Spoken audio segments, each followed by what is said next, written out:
Naturalisasi pemain sepak bola agar bisa memperkuat timnas Indonesia ini akhirnya disetujui. Namun meski demikian, kritik soal strategi naturalisasi pemain timnas ini masih mengemuka, saudara. Kita perbincangkan dengan pengamat sepak bola M. Kusnaini atau akrab disapa Bungkus yang telah bergabung bersama kami di Kompas Malam. Selamat malam, Bungkus. Selamat malam. Ini masih menjadi sorotan nih, tapi kalau kita lihat kan sebenarnya banyak yang menilai naturalisasi pemain keturunan di timnas ini nyatanya ini bisa meningkatkan performa tim. Tapi kenapa masih saja menjadi pro dan kontra? Iya, kalau fakta bahwa peningkatan performa tim nasional itu terjadi sesudah bergabungnya beberapa pemain yang kita sebut naturalisasi, atau kalau yang lain mungkin keberatan disebut naturalisasi, tapi pemain diaspora atau apapun labelnya, itu kan faktual ya, itu terjadi.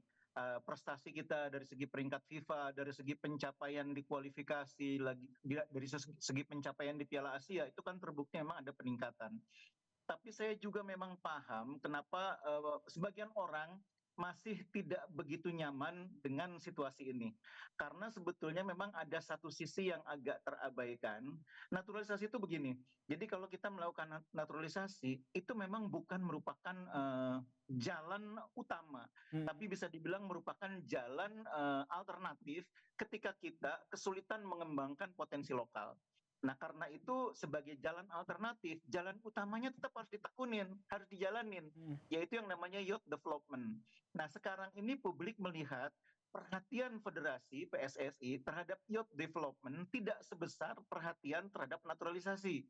Kenyataannya seperti itu menurut Anda? Iya, iya. Jadi perhatian federasi itu, ya contohnya begini, kompetisi usia muda yang jalan sekarang di mana sih?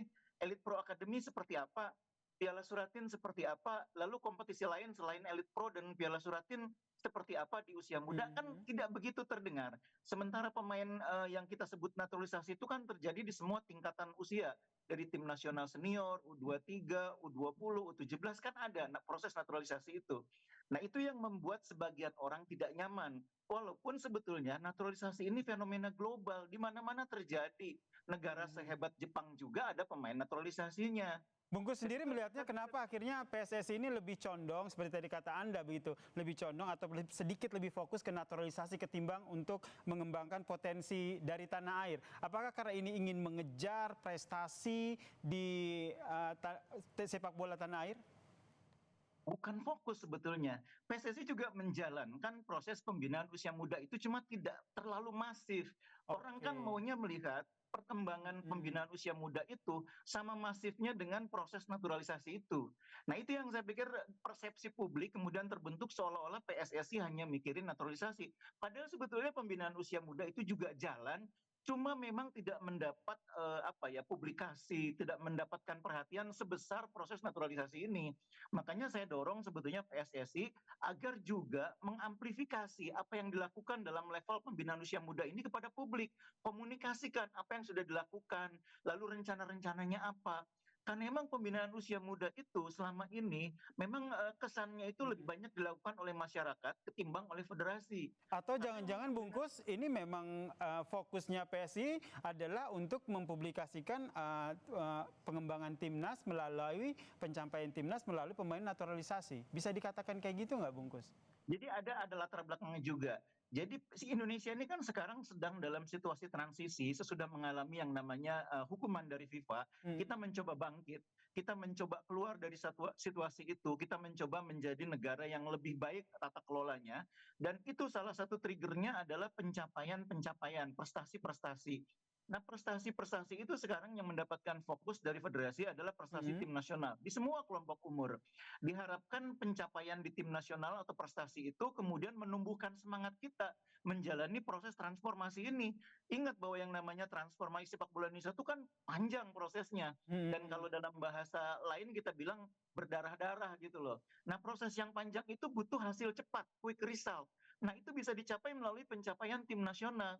Jadi sebetulnya pencapaian di tim nasional itu tujuannya untuk membuat semangat kita melakukan upaya perbaikan ini tetap hidup, tetap menyala gitu loh. Oke, Nah, jadi cuma ada dua jalur yang harus berjalan beriringan ya.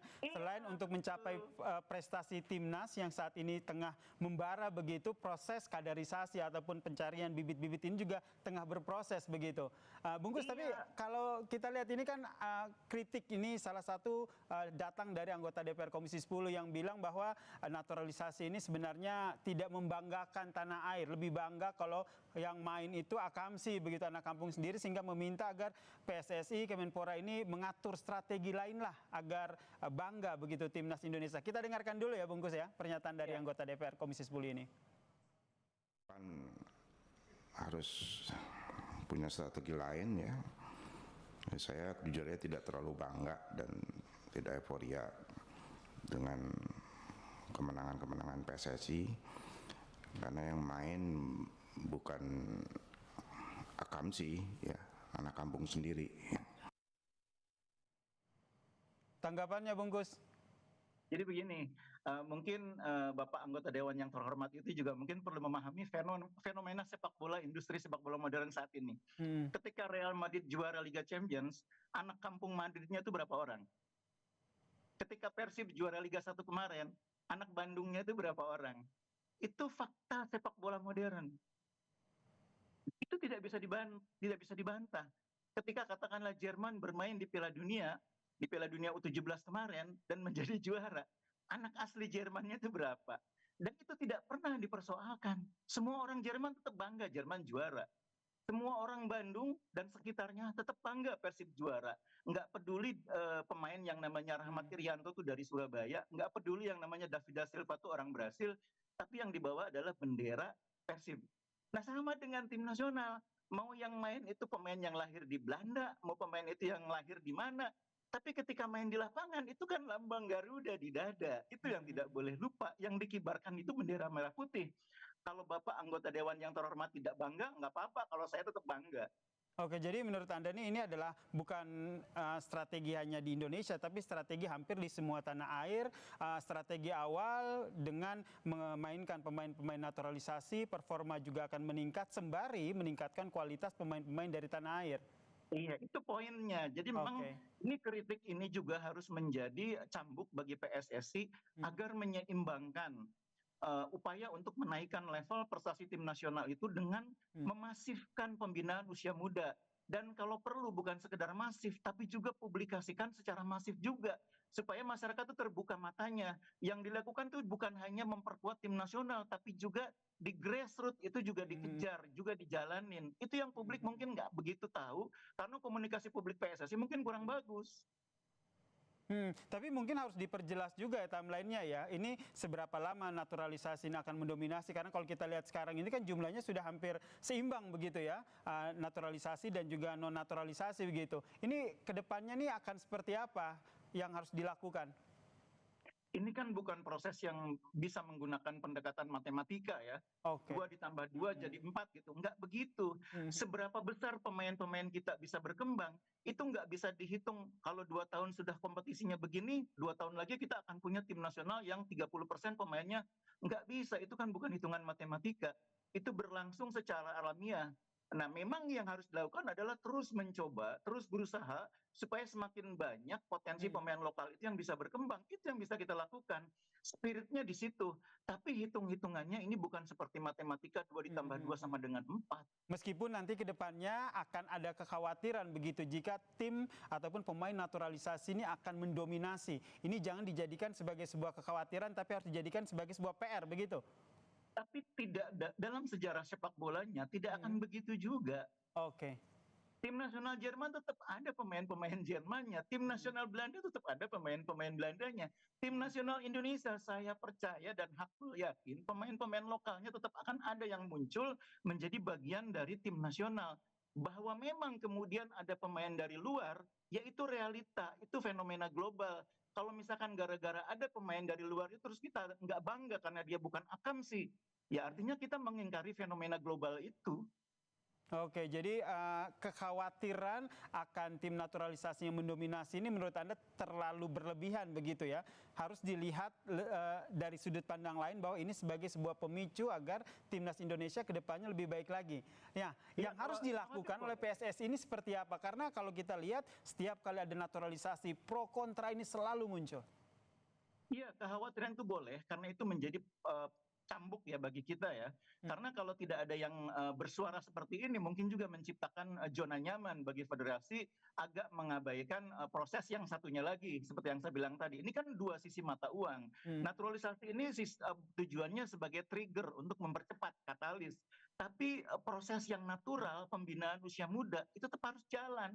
Jadi antara yang dilakukan dalam upaya proses percepatan melalui katalis naturalisasi dengan youth development yang prosesnya panjang, itu dua-duanya harus jalan.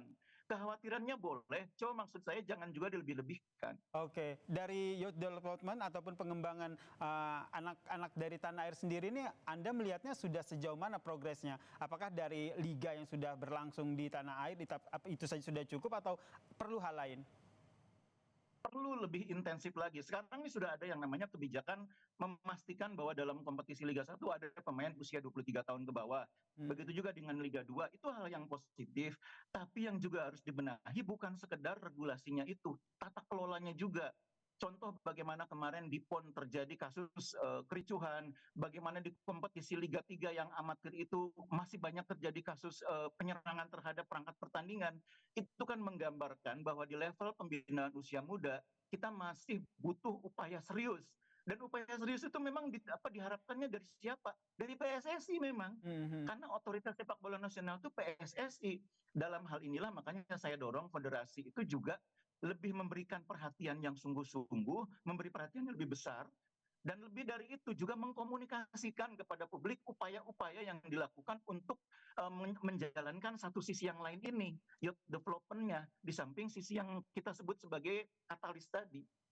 Oke, baik, kita nantikan seperti apa ini langkah yang diambil PSSI selanjutnya. Yang jelas kita berharap ini naturalisasi ini tidak kembali menimbulkan kontroversi tapi prestasi yang membanggakan untuk semua bangsa Indonesia. Terima kasih pengamat sepak bola Bungkus M. Kusnaini telah bergabung bersama kami dan memberikan perspektifnya di Kompas Malam. Salam sehat Bungkus.